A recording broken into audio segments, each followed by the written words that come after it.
Dear Zachra Bilou, allow me to introduce myself, as we have never met. I'm the senior rabbi of Congregation Beth Am, the largest synagogue on the peninsula. We're a community of 1,400 families located in Silicon Valley.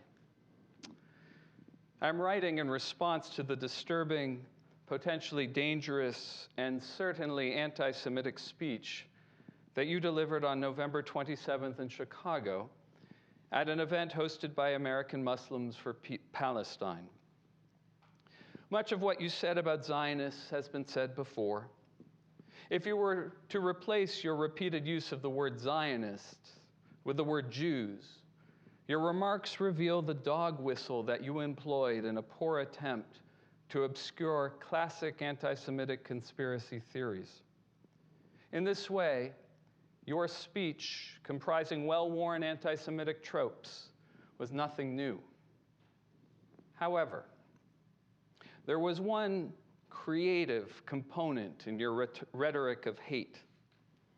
In a twisted sense, I might call it an innovation. To my knowledge, you potentially added a new phrase to the insidious lexicon of anti-Semitism when you warned your audience about, quote, polite Zionists. As you declared, when we talk about Islamophobia, we think oftentimes about the vehement fascists. By this statement, I think you meant extreme right-wing Zionists. You then continued, I also want us to pay attention to the polite Zionists, the Anti-Defamation League, Jewish federations, Hillel, and Zionist synagogues, the ones that say, quote, let's just break bread together. They are not your friends. Disgusted as I was by your words, this phrase, polite Zionists, which was new to my ears, made me realize that, well, I am a polite Zionist. Before I learned of your speech, I had not really thought of myself in those terms, and my understanding of what exactly a polite Zionist is certainly very different from your own. But if the shoe fits, I am a polite Zionist. I don't generally shout about my commitment to and love of Israel. I never tweet. I distrust slogans. I value civil discourse and debate, not only about Zionism, but about most topics. I care about nuance and worry when complex issues are viewed as binary. When public speakers in front of large crowds invoke the language of us and them, I get nervous. I spend considerable time crafting sermons about Zionism. I teach in synagogue settings about Israel, and as I imagine you would not infer, I also teach about the Palestinian Authority and about the difficult conditions for many Palestinians living in Gaza and the West Bank. I do all of these things, and from time to time, like many polite Zionists do, I write letters. But I've never written a letter like this one, a letter addressed to a member of the Muslim community regarding my reception of her speech, explaining to her, to you, Zachra, my polite Zionism. Please allow me to explain why this letter is an anomaly. As a leader of an American Jewish community, I do not believe it is my role to tell Palestinians what they should do in response to the Israeli-Palestinian conflict. I hope that Palestinian and Muslim leaders will teach facts about Israel and facts about Jewish history and the Holocaust, and that Palestinians will strive for peace with their Israeli neighbors. I imagine, which is to say, I hope that in the West Bank and Gaza, as well as here in America, there are Muslims and Palestinians who are equivalently concerned as I am about nuance, complexity, and peace. Despite these hopes, I have never addressed public comments to Palestinians or written a letter to a Muslim leader because I have no real influence over Palestinian communities and Palestinian actions. Instead, I focus my energies and time within the Jewish community that I lead, a community of, by and large, polite Zionists. In my community, we, together, develop a lifelong love, engagement, and commitment to Israel, a commitment that celebrates the evolution of a remarkable country. Often I will remind my congregants that as we thrive in this exceptional, unparalleled homeland for Jews, that America, after 245 years, is still an imperfect union. Comparatively, as I see it, Israel at 73 years young is in its early adolescence. It continues to figure out how to be both a Jewish and democratic country. As a modern nation state, this is Israel's unique feature and struggle. Despite the odds that seem increasingly stacked against it, I, like most polite Zionists, still consider a negotiated two-state solution as the only feasible resolution to this challenge. We polite Zionists love Israel. An important, I would even say sacred obligation of our, or of at least my love of Israel, is to insist that the Israeli government, in its domestic and foreign policy, strives to uphold the highest of Jewish and democratic values. And when it fails to do so, I have the responsibility to criticize it. For me, and for many but not all of my fellow polite Zionists, our relationship to the state of Israel bears many similarities to the patriotism that I practice here in America, a country that I love, led by a government that I will criticize when its actions at home and abroad do not live up to our democratic ideals. I was reminded of these ideals and of my patriotism as I watched your speech. The First Amendment protected your right to stand in a conference hall in the beautiful city of Chicago and spew hate about Jews. Yet I uphold your right to speak so grotesquely about me, as I too benefit from the protections of the First Amendment. But generally, polite Zionists do not view the world and consider solutions to its problems solely through the lens of self-interest. Or rather, many polite Zionists recognize that our security as Jews in America and in Israel is inextricably linked to the safety of all peoples. We believe it is dependent on us to build alliances with other minorities in this country in order to create a society free from anti-Semitism, racism, and, I will add, Islamophobia.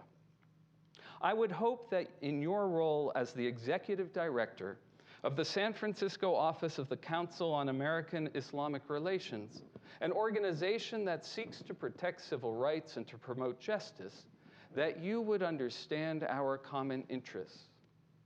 However, to your audience in Chicago, you asserted that most mainstream Jewish organizations and synagogues are, quote, your enemies, who will stab you in the back at the first opportunity. You called the idea of a two-state solution to the Israeli-Palestinian conflict laughable. What's more, your divisive language was not only aimed at Jews, as you also attacked Muslim institutions who work with organizations supporting Israel as being, quote, in some ways worse than the Zionists. As I listened to your screed, a stream of what is often called unprintable language came to my mind. In this letter, however, I will politely say that your comments struck me as counterproductive, not only to the relationships between Muslims and Jews in America, but also deleterious to the national aspirations of Palestinians. Here's how. During this period here in America and abroad, when strident voices on the left and on the right, both within and beyond the Jewish community, are pulling us apart, we, polite Zionists, are working diligently to hold the center. And please do not mistake our politesse for lockstep agreement. We have our disagreements and debates. For evidence, Simply look at the often acrimonious relationship between supporters of J Street and AIPAC, two organizations that during this time of extreme polarization increasingly define the center of Jewish communal Zionism. Although these organizations are publicly at odds with each other, they do share a commitment to a negotiated settlement between Palestinians and Israelis. We are holding the center. Unlike vehement right-wing Zionists, our polite Zionism is predicated upon our Jewish moral sensibilities and our commitment to human dignity and human rights. Unlike vocal anti-Zionists and supporters of the BDS movement, we understand the nuances of American foreign policy, how the United States government's commitment to a strategic alliance with the democratic and Jewish state of Israel works to secure the liberties and constitutional rights that we benefit from as religious minorities living in America. And what you might label a Zionist conspiracy, I consider a political reality. As centrists and institutionalists, we, polite Zionists, have power and influence.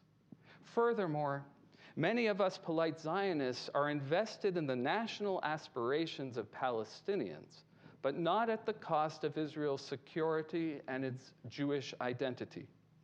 In other words, an alliance with us, with polite Zionists, who are capable of envisioning two peoples living at peace with each other, is in your self-interest as an American Muslim dedicated to the human rights of Palestinians. Zahra, I know that you likely disagree with much of what I have written in this letter. I would be happy to meet with you to discuss our differences. For me, disagreements are an opening for dialogue and for learning.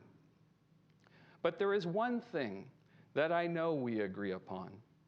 Each of us is an adherent of profound, magnificent traditions wherein we turn to sacred texts for wisdom and guidance. This week, in synagogues around the world, we are concluding our reading of the story of Joseph in the book of Genesis. I know that you are familiar with this story, as it is a prominent narrative in the Quran, and Joseph is a revered prophet within Islam. Jewish tradition considers Joseph's father, Jacob, who dies in this week's Torah portion and who was blind in his old age, as a sage capable of seeing far beyond present realities. Rabbinic interpretation ascribes to Jacob the ability to perceive the good in the bad, to uncover the promise lying latent in crisis. As you might recall from the story of Joseph told in the book of Genesis, when Jacob's family is suffering from a famine in Canaan, he sends his sons to Egypt for rations. As the Torah states, Jacob saw that there was grain in Egypt. In this verse, the Hebrew word for rations or grain is shever. But this word shever can also mean broken or shattered. If you change slightly one letter of the root of this Hebrew word, you arrive at the word sever, which in the Hebrew Bible can mean hope. Jacob saw that there was grain, shever, in Egypt. A rabbinic interpretation of this verse describes Jacob as seeing so much more than the fact that there was grain to be had in Egypt.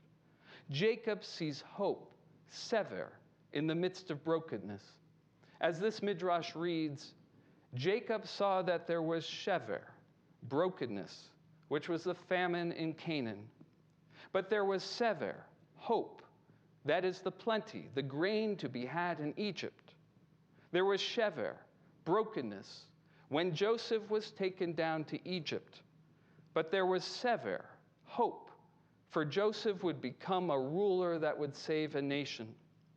There was shever, brokenness, for the Israelites would become enslaved in Egypt.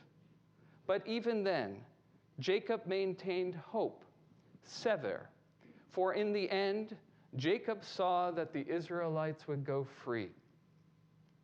What Jacob sees, according to this midrash, is a necessary relation between disaster and hope.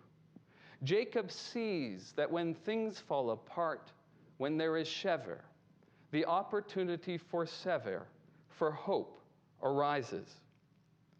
Zachra, we are living together in the Bay Area at a time of great brokenness in our country and during a period of shattered relationships between two peoples, Israelis and Palestinians.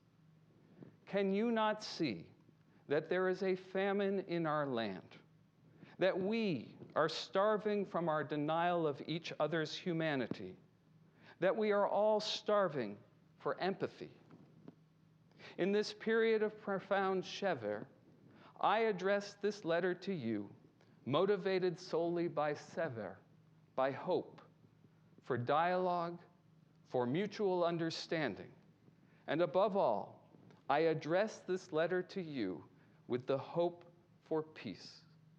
Sincerely, after all, I am nothing if not polite, Rabbi Jeremy S. Morrison. Shabbat Shalom.